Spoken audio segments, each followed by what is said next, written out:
beban hidupmu, sampaikanlah kepada Tuhanmu. Gundah dan gelisahkah hatimu, sampaikan tanpa jemu. Sampaikanlah kepada Tuhanmu, Dia teman yang benar. Tiada yang sebanding dengan Yesus, sampaikan jangan gentar.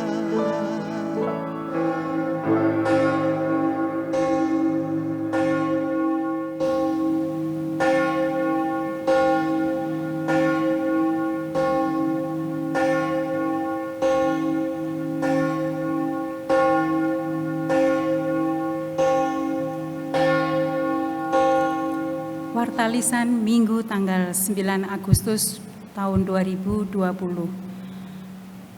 Saudara-saudara, warta lisan yang perlu kami sampaikan adalah sebagai berikut.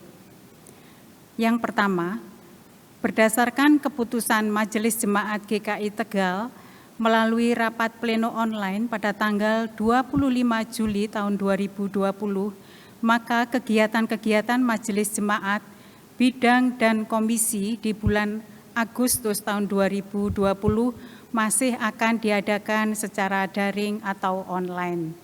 Warta yang kedua, kami menginformasikan bahwa selama bulan Agustus tahun 2020, Majelis Jemaat masih akan mempersiapkan sarana-prasarana yang diperlukan serta mengadakan simulasi ibadah onsite atau di gedung gereja dengan tatanan atau aturan baru. Diharapkan kita dapat segera kembali beribadah dengan tetap mempertimbangkan situasi dan kondisi terkait pandemi COVID-19. Warta yang ketiga, ibadat onsite fase pertama akan dilaksanakan dengan pembatasan kelompok usia sehingga ada umat yang masih akan mengikuti ibadat di rumah masing-masing melalui live streaming atau penyiaran langsung sesuai jam ibadat di gedung gereja. Untuk itu dibutuhkan peralatan-peralatan pendukung yang dapat Anda lihat pada warta jemaat. Mohon dukungan saudara sekalian. Warta yang keempat, warta duka. Telah pergi ke rumah Bapa di sorga, Ibu Yulianti atau Yong Guat Lin di usia 81 tahun, Jalan Flores nomor 5, Panggung Tegal, pada hari Kamis tanggal 30 Juli 2020 pukul 19.48 di Rumah Sakit Mitra Siaga Teksin Tegal. Jenazah telah dimakamkan pada hari Minggu tanggal 2 Agustus 2020 di pemakaman Kerkhof Jalan Hang Tuah Tegal. Demikian warta lisan yang dapat kami sampaikan dan selamat memasuki ibadat. Saudara-saudara, kasih setia Tuhan tidak pernah berkesudahan. Ia tetap mengasihi dan menjaga kita di masa-masa yang sulit seperti pandemi COVID-19 saat ini. Tetaplah percaya dan bersyukur kepada Tuhan karena kita bisa beribadat secara online di rumah masing-masing. Mari memulai ibadat minggu ini dengan menyanyikan Kasih Setia Tuhan.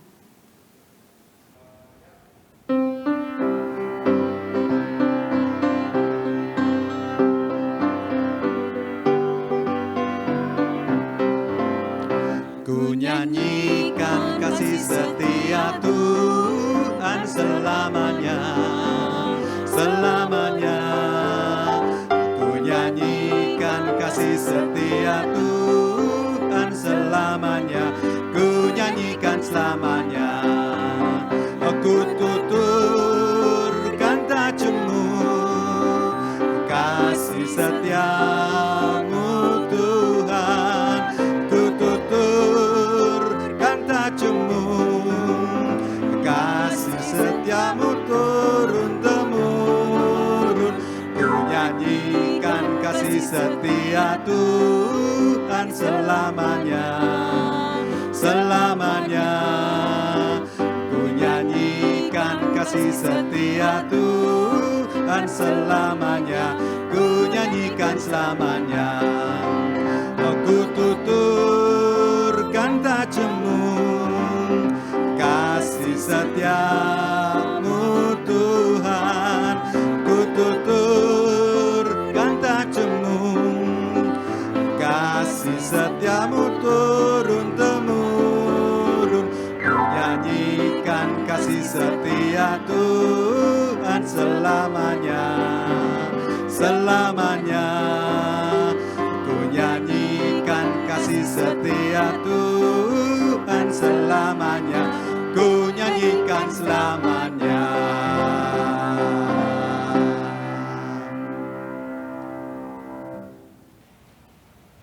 Ibadat minggu ini berlangsung dalam nama Bapa, Anak, dan Roh Kudus.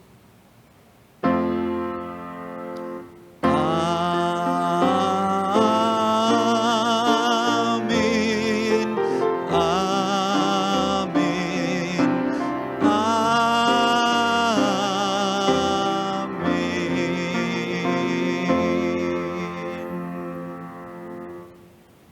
Kasih karunia dan damai sejahtera dari Allah Bapa kita dan dari Tuhan Yesus Kristus menyertai saudara sekalian. Dan menyertai saudara juga. Selamat pagi Bapak Ibu dan saudara sekalian. Tema yang menjadi ibadat kita minggu ini adalah percayalah. Satu kata yang singkat dan pendek, namun sangat sulit untuk dilakukan. Terlebih lagi di masa-masa yang sulit seperti sekarang ini. Tetapi teruslah percaya dan percayakanlah hidup saudara kepada Tuhan. Sebab Tuhan Yesus selalu bersedia mengulurkan tangannya dan akan dengan segera memegang kita ketika kita mengalami kesulitan hidup dan meminta kita untuk mengikutinya.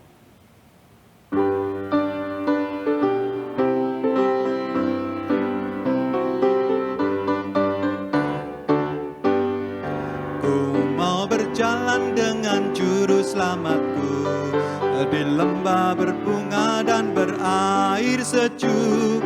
Ya, kemana juga aku mau mengikutnya, sampai aku tiba di negeri baka. Ikut, ikut, ikut Tuhan Yesus, ku tetap mendengar dan mengikutnya. Ikut, ikut, ikut Tuhan Yesus, ya kemana juga ku mengikutnya.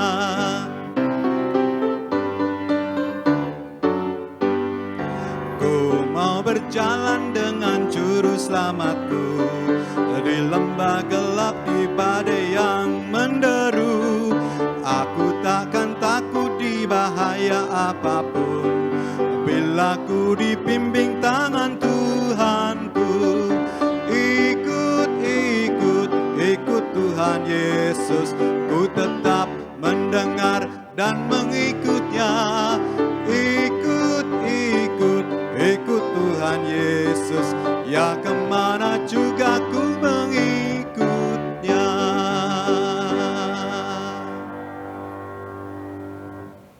Bapak, Ibu, dan Saudara kasih Tuhan, dengan penuh rasa penyesalan, mari kita datang ke hadapan Tuhan, kita akui segala dosa dan kesalahan yang selama ini kita perbuat. Mari kita berdoa.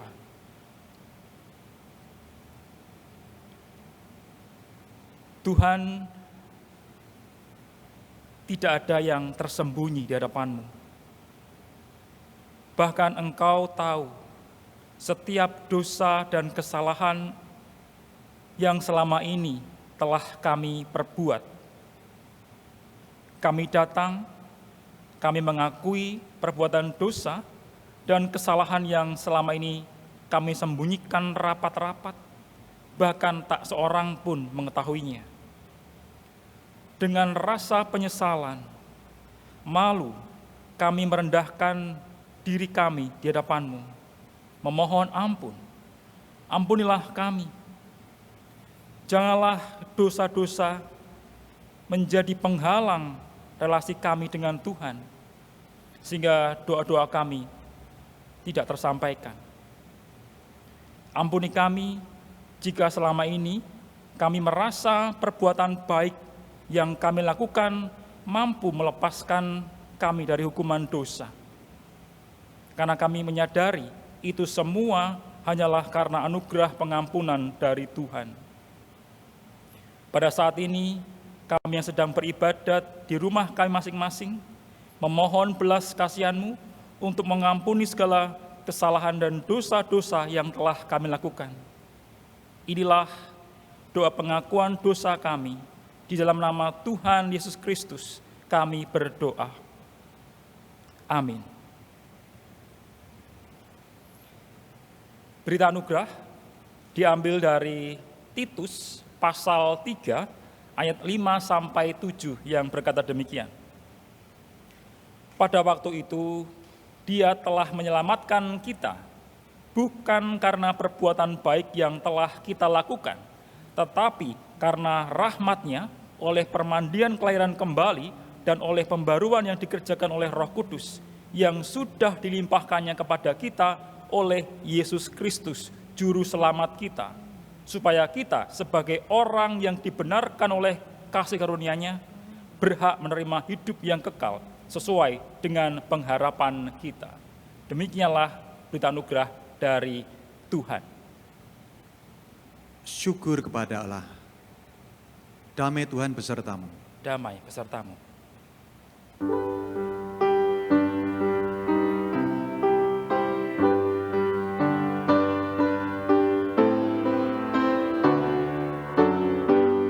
Tuhan betapa banyaknya berkat yang Kau beri. Teristimewa rahmat-Mu dan hidup abadi. Terima kasih ya Tuhanku atas keselamatanku. Padaku telah Kau beri hidup bahagia abadi.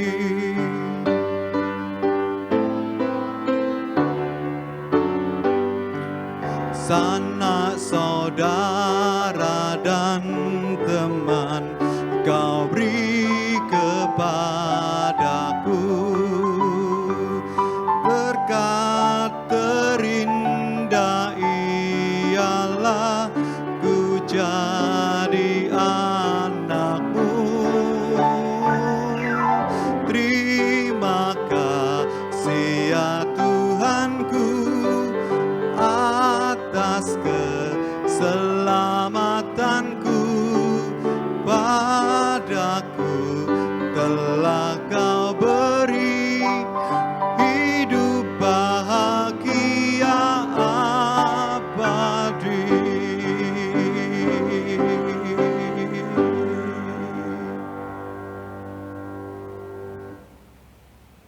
Jemaat yang dikasihi Tuhan, mari sebelum membaca dan merenungkan firman Tuhan, kita berdoa memohon pertolongan dari Roh Kudus. Tuhan Yesus, sesaat lagi kami akan membaca dan mendengarkan pemberitaan firman-Mu.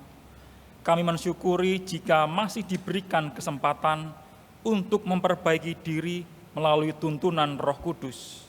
Oleh karena itu, saat ini kami memohon agar Roh-Mu yang kudus berkenan untuk menerangi hati dan pikiran kami, agar firman Tuhan yang akan kami baca dan kami dengarkan dapat menguatkan dan meneguhkan kami untuk tetap percaya dan tetap berjalan bersama dengan Kristus Tuhan.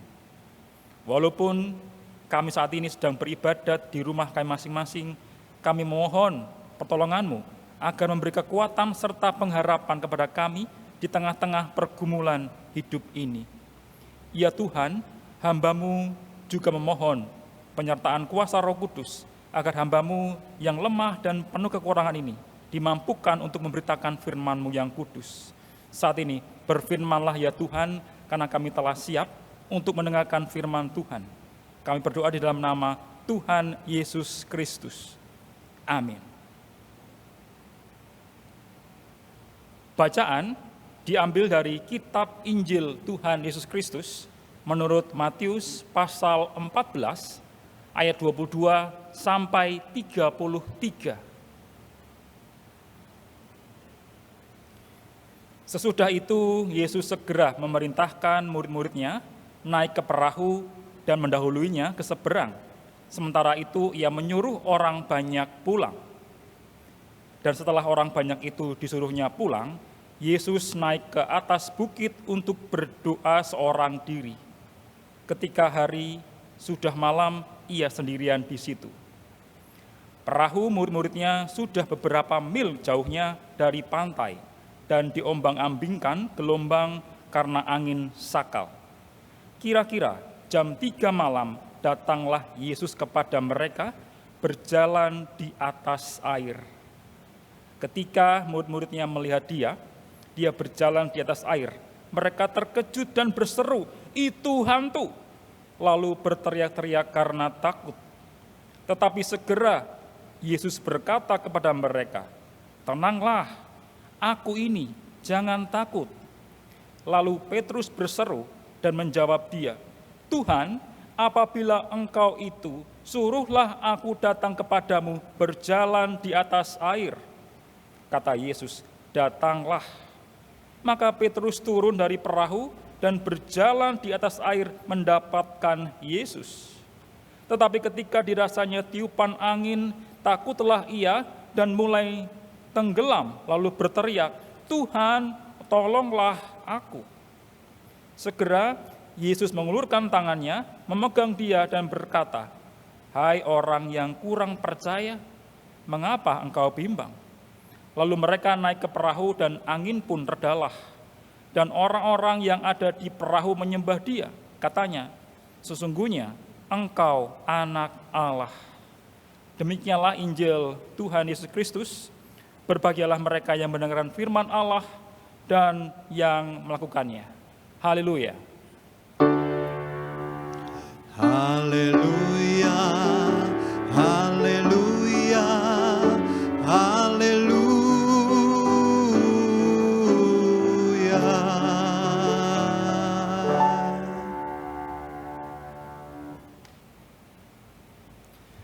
Bapak, Ibu, dan saudara sekalian, suatu kali ada seseorang yang berkata kepada saya percaya sama kamu. Urusan kamu mau membohongi saya, itu bukan urusan saya. Yang penting, saya sudah menaruh kepercayaan pada dirimu.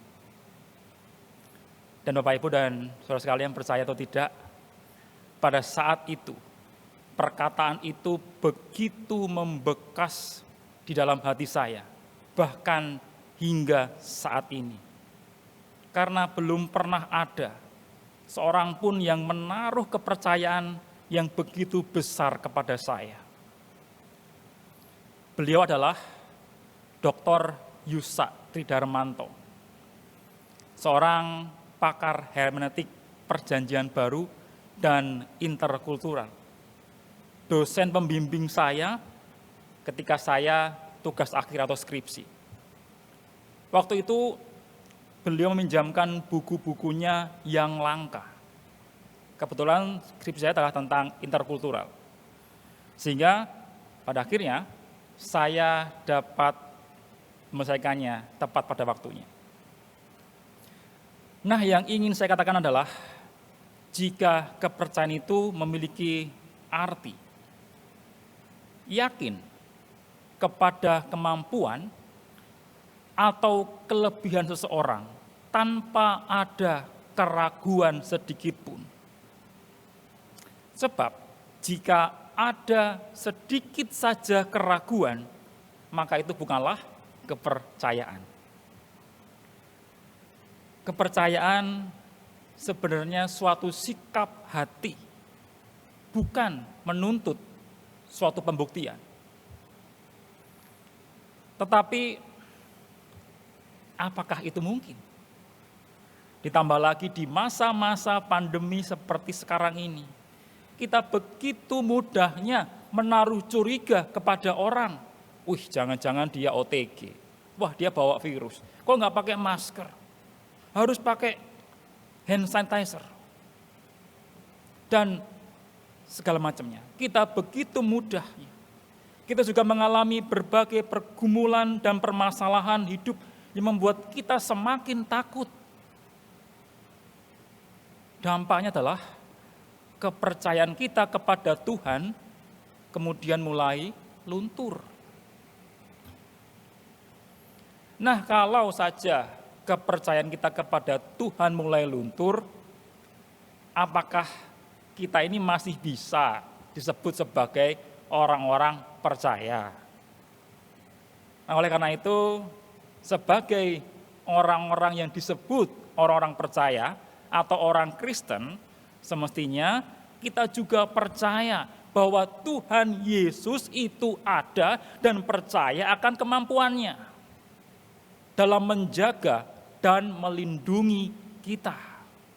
Bahkan mampu menolong kita untuk keluar dari pergumulan dan permasalahan hidup ini. Nah, sekarang kita lihat bagaimana jika tidak percaya pada kemampuan Yesus.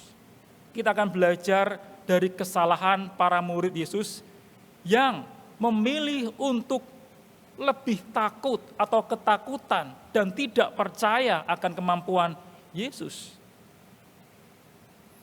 Waktu itu perahu yang mereka tumpangi dilanda angin sakal. Angin sakal ini seperti angin ribut karena bergeraknya tanpa arah.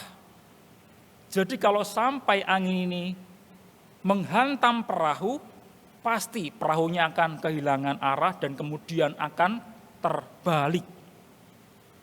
Di tengah situasi yang sulit seperti inilah kemudian Tuhan Yesus hadir dan hendak menolong mereka. Tetapi kita tahu para murid tidak mengenalnya dan parahnya malah mengira Yesus itu adalah hantu. Dijelaskan di ayat yang ke-26.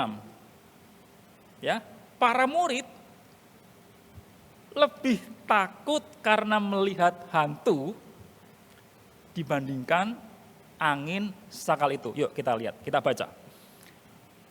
Ketika murid-muridnya melihat dia berjalan di atas air, mereka terkejut dan berseru, "Itu hantu!" Lalu berteriak-teriak karena takut. Saya nggak bisa bayangin bagaimana ekspresi mereka yang notabene adalah orang dewasa, ya, tetapi histeris, ketakutan di tengah-tengah perahu atau kapal mereka, sampai-sampai dengan segera dikatakan, tetapi segera Yesus, ya, berkata kepada mereka, "Tenanglah, tenang. Aku ini, jangan takut." Nah, setelah Yesus berkata demikian, apakah kemudian para murid menjadi percaya? Ternyata tidak. Terutama Petrus dengan berseru, ya, berseru artinya berkata lebih keras atau agak keras, ya mungkin karena jaraknya lumayan jauh, ia berkata, "Tuhan, apabila Engkau itu, suruhlah aku datang kepadamu berjalan di atas air." Petrus mencoba memastikan apakah itu hantu atau Tuhan Yesus guru mereka. Nah, Bapak Ibu, tetapi apakah ketakutan Petrus kemudian sirna? Ternyata tidak juga. Kita lihat ketika hendak menuju kepada Yesus, muncullah angin. Ya, tepatnya tiupan angin yang dirasakan Petrus. Takutlah ia dan mulai tenggelamlah Petrus dan berteriak, "Tuhan, tolonglah aku." Bapak, Ibu, dan saudara sekalian, dari kisah ini kita bisa memahami jika ketakutan itu bisa saja muncul kapan saja, karena apa saja, bahkan perkara sepele pun seperti tiupan angin yang dialami oleh Petrus bisa menjadi pemicu munculnya ketakutan. Pada saat ketakutan itu terjadi dan benar muncul, akibatnya adalah akal sehat bisa saja hilang. Padahal Yesus bela-belain berjalan di atas air sejauh dikatakan beberapa mil, artinya lebih dari 1 mil. Paling enggak 2 atau 3 mil. 1 mil adalah sekitar 1,6 kilometer. Jadi kalau 2 atau 3 mil berarti sekitar 3 sampai 4,5 kilo. Bayangin Bapak Ibu, Yesus berjalan di atas air sejauh 4 kilo lebih hanya untuk menolong mereka karena angin sakal. Tetapi malah dibilang hantu. Ya, apa enggak kebangetan itu? Kalau di zaman sekarang, mungkin saja karena ketakutan, karena panik, kita lebih percaya pada orang pinter. Dukun, peramal, ahli nujum, tafsir mimpi, buka primbon, dibandingkan dengan orang yang beneran pinter, ya, yang sudah sekolah berpuluh-puluh tahun seperti ahli finansial atau para dokter. Yang kedua, kalau kita takut, kita akan kehilangan kemampuan yang sebenarnya sudah kita miliki sebelumnya. Para murid Yesus seperti Petrus adalah seorang nelayan. Tentu terbiasa melaut dan menghadapi angin ribut. Kalau berenang, jangan tanya, itu hukumnya adalah wajib harus bisa berenang. Tetapi karena ketakutan, Petrus kemudian kehilangan kemampuannya untuk berenang sampai minta tolong kepada Yesus. Tapi jangan bilang, "Wah Pak, jangan-jangan Petrus memang nggak bisa berenang." Bapak Ibu, saya buktikan kalau Petrus itu jago berenang. Ya, Bapak Ibu silakan buka di Yohanes 21 ayat 7. Petrus berenang sejauh 200 hasta atau kurang lebih 100 meter untuk menjumpai Yesus. Sedangkan yang lainnya naik perahu. Artinya apa? Petrus itu jago berenang. Nah, ketakutan Petrus ini juga muncul hanya karena rasa-rasanya ada angin yang meniup dirinya. Mungkin saja kita juga demikian. Karena omongan orang, ya, orang mengkritik kita, ngomongin kita di belakang, kita menjadi meragukan kemampuan yang sebenarnya selama ini sudah kita miliki, yang sudah kita dapatkan di bangku perkuliahan, mungkin juga di luar negeri. Semuanya jadi hilang, tidak berguna. Bapak, Ibu, dan saudara sekalian, jangan sampai ketakutan-ketakutan itu membuat kita enggan mempercayakan diri kepada Yesus. Lalu, apakah kita tidak boleh takut? Yaitu tidak mungkin Bapak Ibu. Semua orang, siapapun dia, pasti punya ketakutan. Dan itu adalah natur manusia yang tidak bisa atau mustahil untuk dihilangkan. Jadi saya tidak akan mengajarkan bagaimana supaya tidak takut, saya nggak akan mengajarkan itu. Tetapi saya mau mengajak Bapak, Ibu, dan saudara sekalian untuk tetap percaya kepada Tuhan Yesus walaupun kita sedang dilanda ketakutan. Nah, bagaimana caranya? Saya mengajak kembali untuk membuka dalam satu bagian bacaan leksionaris kita di Roma pasal 10 ayat 9. Nah, ini adalah pengakuan imannya versi Paulus yang berbunyi, sebab jika kamu mengaku dengan mulutmu bahwa Yesus adalah Tuhan dan percaya dalam hatimu bahwa Allah telah membangkitkan dia dari antara orang-orang mati, maka kamu akan diselamatkan. Caranya adalah yang pertama, kita mengaku dengan mulut bahwa Yesus adalah Tuhan.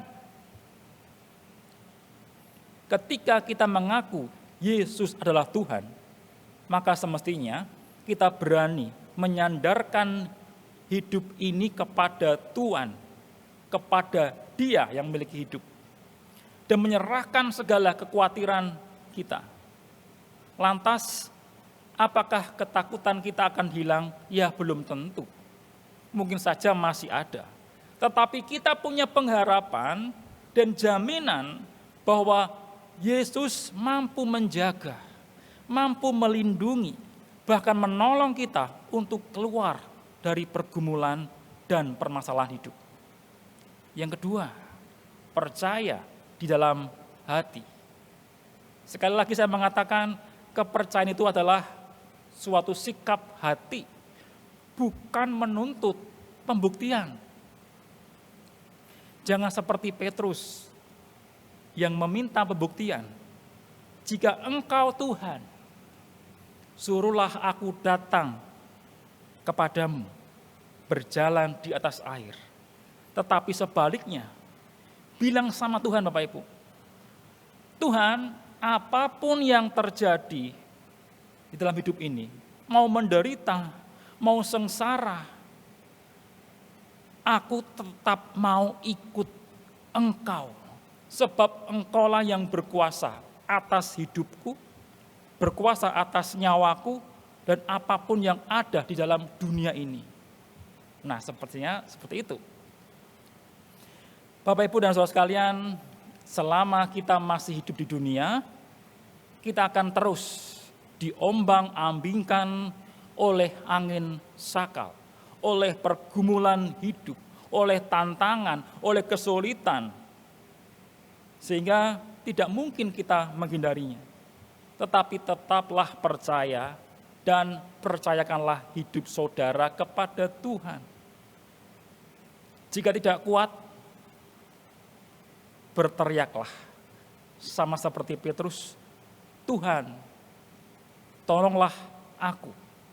Dan raihlah tangan Yesus yang sudah terulur dan bersiap memegang tangan kita. Amin.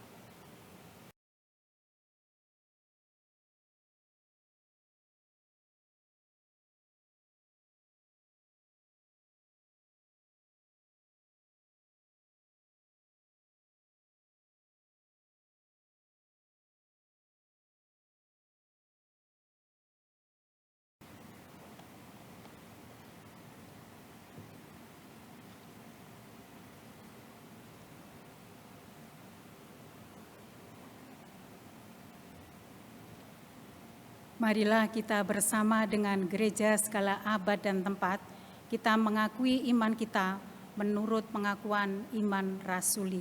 Kita menyatakan, aku percaya kepada Allah, Bapa yang Maha Kuasa, Khalik langit dan bumi, dan kepada Yesus Kristus, anaknya yang tunggal Tuhan kita, yang dikandung dari Roh Kudus, lahir dari anak darah Maria, yang menderita sengsara di bawah pemerintahan Pontius Pilatus, disalibkan, mati dan dikuburkan, turun ke dalam kerajaan maut.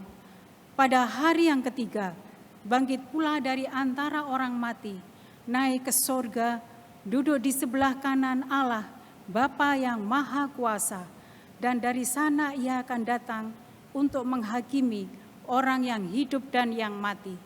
Aku percaya kepada Roh Kudus, gereja yang kudus dan am, persekutuan orang kudus, pengampunan dosa, kebangkitan orang mati, dan hidup yang kekal. Amin. Bapak, Ibu, dan saudara sekalian, mari kita naikkan doa syafaat kita. Di akhir doa nanti, kita akan mengakhirinya dengan menyanyikan doa Bapa kami secara bersama-sama. Mari kita berdoa.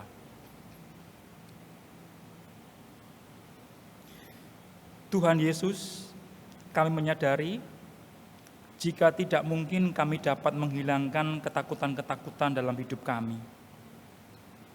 Namun kami mau tetap percaya jika Engkau sanggup menolong kami ketika kami berada di dalam kesulitan.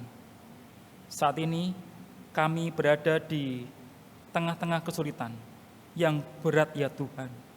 Di tengah-tengah pandemi ini, kami sedang mengalami kesulitan ekonomi, pekerjaan, bahkan keuangan. Tolong kami agar kami mampu menjalani kehidupan ini dengan tetap mematuhi setiap protokol kesehatan. Ya Tuhan, kami juga tak henti-hentinya berdoa agar penanganan virus corona ini dapat segera memiliki jalan keluar. Kami berdoa untuk pemerintah dan pihak-pihak yang menangani dan mengatasi penyebaran COVID-19, kiranya setiap keputusan dan kebijakan yang diambil dapat menekan penyebaran COVID-19, sehingga pandemi ini segera berakhir. Kami juga terus berdoa untuk para dokter, perawat, dan petugas medis dengan segala resiko yang harus mereka hadapi karena merawat pasien COVID-19. Kiranya Tuhan menolong mereka, jaga mereka. Kami juga berdoa untuk para pasien, sembuhkan mereka, dan mereka tetap bertahan, dan juga kembali sembuh. Kami terus berdoa agar para ahli, para pakar, peneliti yang saat ini sedang berusaha berjuang meneliti dan berupaya untuk memproduksi vaksin dari virus corona agar segera dapat disebarkan. Tuhan, hingga saat ini gerejamu GKI Tegal masih beribadat secara online atau di rumah masing-masing. Karena kami menyadari jika peribadatan semestinya untuk memelihara kehidupan, bukan mengancam kesehatan. Kami juga terus bersiap untuk melakukan ibadat onsite jika nanti waktunya tiba. Oleh karena itu, tolong kami semua, para pemimpin, para pejabat gerejawi, agar dapat mempersiapkan segala sesuatu dengan baik, sertai rencana kami untuk melakukan ibadat live streaming yang akan dilakukan dalam waktu dekat, simulasi ibadat, dan juga sosialisasi ke jemaat.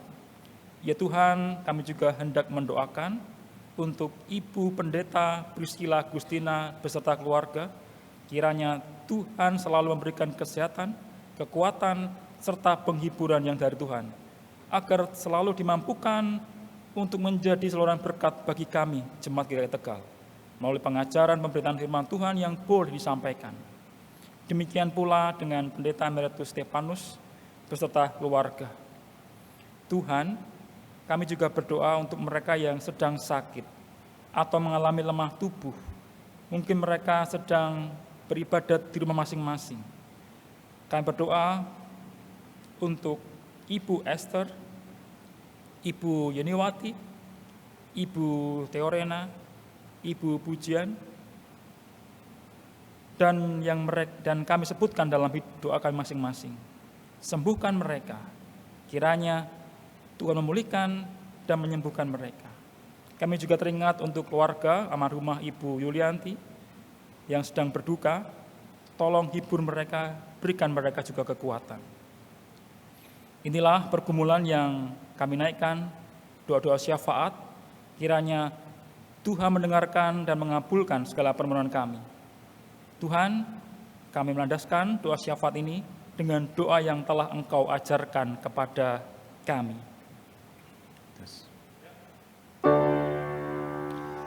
Bapa kami yang ada di surga, dikuduskanlah nama-Mu, datanglah kerajaan-Mu, jadilah kehendak-Mu di bumi seperti di surga.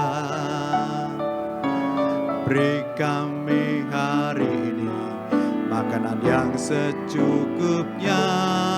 Ampuni salah kami seperti kami ampuni yang bersalah pada kami.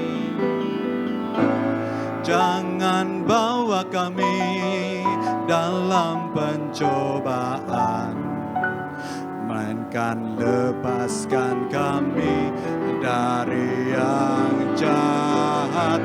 Sebab Kaulah yang punya kerajaan dan kuasa dan kemuliaan sampai selama-lamanya. Amin. Amin.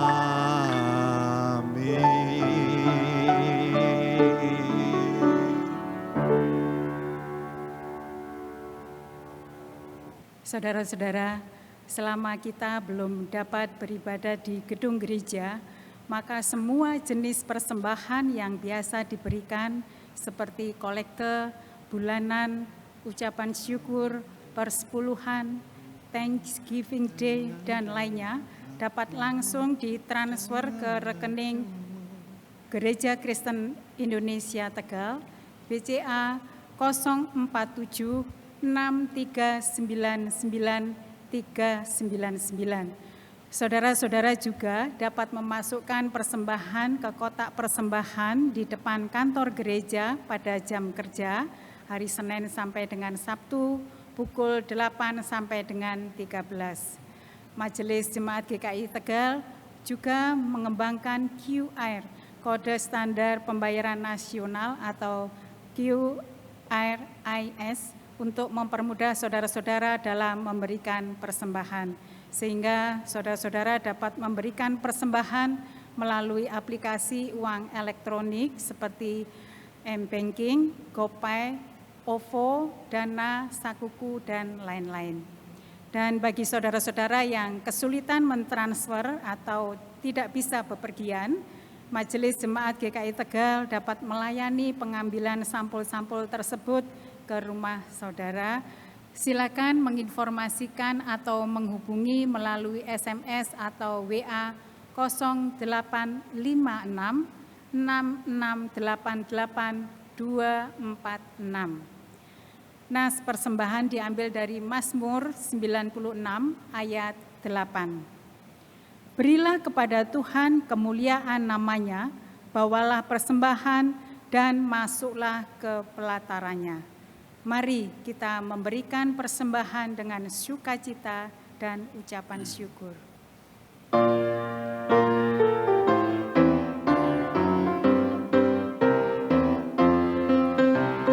Bawa persembahanmu dalam rumah Tuhan dengan rela hatimu, janganlah jemu.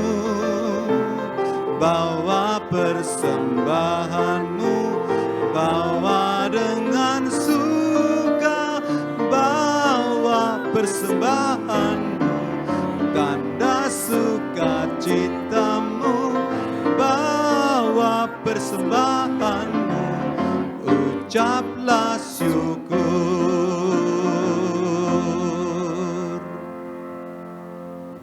Mari kita bawa persembahan kita dalam doa. Mari kita berdoa. Segala puji, syukur, dan kemuliaan hanya bagi-Mu, ya Allah Bapa kami yang Maha Kasih. Penyertaan-Mu sungguh sempurna di dalam kehidupan kami. Saat ini kami membawa syukur kami, Tuhan, dan kami mohon Tuhan memberkati dan memberikan hikmat kepada kami di dalam mengelolanya, sehingga menjadi berkat dan dapat menghadirkan damai sejahtera di dalam dunia ini.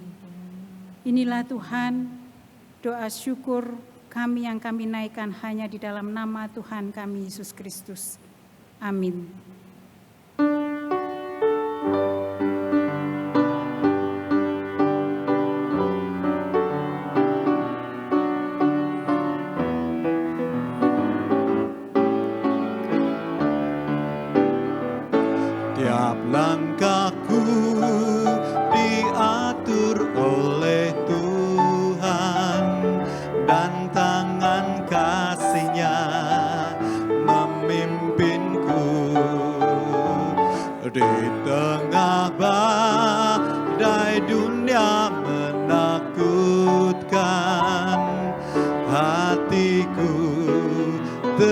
tetap tenang teduh.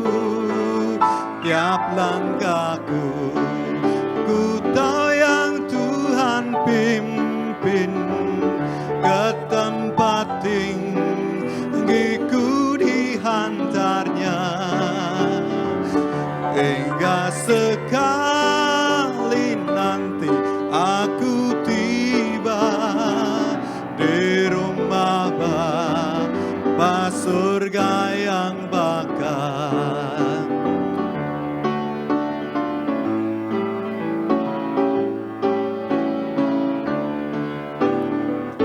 Di waktu imanku mulai goyah, dan bila jalanku hampir sesat,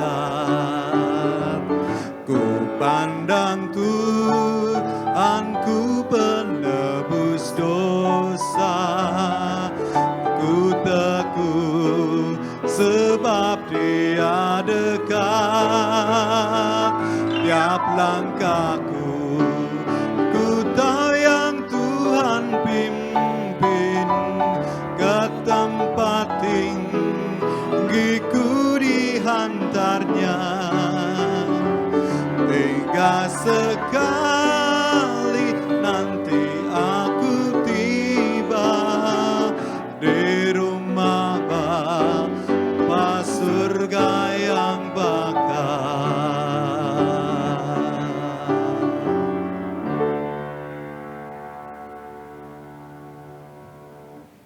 Jemaat terkasih, sekarang arahkanlah hatimu kepada Tuhan dan percayakanlah hidupmu kepadanya. Syukur kepada Tuhan. Sekarang mari kita menerima berkat dari Tuhan. Tuhan berkati kita dan melindungi kita. Tuhan menyinari kita dengan wajah-Nya dan memberi kita kasih karunia. Tuhan menghadapkan wajah-Nya kepada kita dan memberi kita damai sejahtera dari sekarang dan sampai selama-lamanya. Amin. Haleluya, haleluya, haleluya, haleluya, haleluya, amin, amin,